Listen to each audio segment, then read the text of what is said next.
Vous souhaitez monter en compétence sur une problématique essentielle en entreprise? Vous souhaitez relever des défis stratégiques, humains, opérationnels et créatifs? Ce blog va vous permettre de vous former au pilotage d'un projet de communication. Définition d'un dispositif, construction, coordination et déploiement des actions, création de contenu, organisation d'événements, vous sont ici proposés comme des outils théoriques et pragmatiques pour vous permettre de relever les défis professionnels d'aujourd'hui et de demain.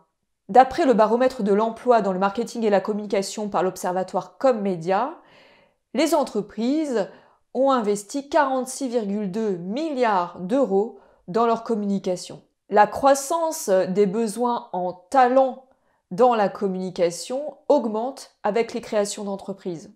Les contrats liés au marketing et à la communication sont pour 37% des CDI, 32% des CDD, 22% de l'intérim et 8% des stages ou de l'alternance. Le marché de l'emploi dans la communication est en grande partie invisible.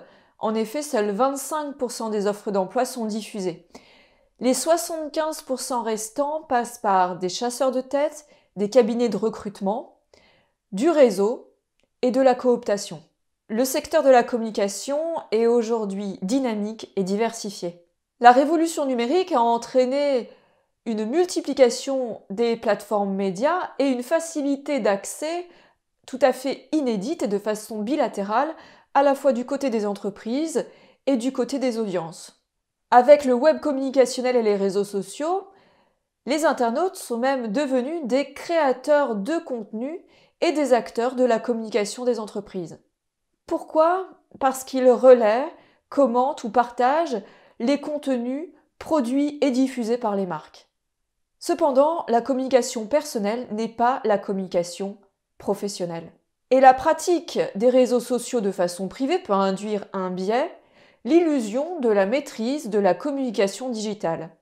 Or, gérer un projet de communication professionnelle est à la fois complexe et stratégique. Les acteurs, les enjeux, les approches et les actions sont spécifiques à chaque situation et à chaque objectif.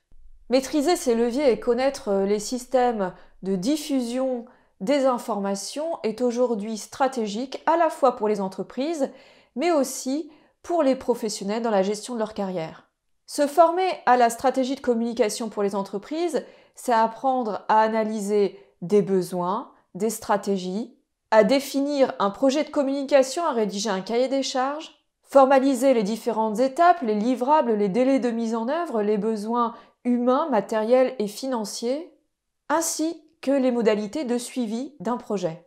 Ce module aborde concrètement des méthodes opérationnelles pour monter en compétence sur chacune de ces étapes.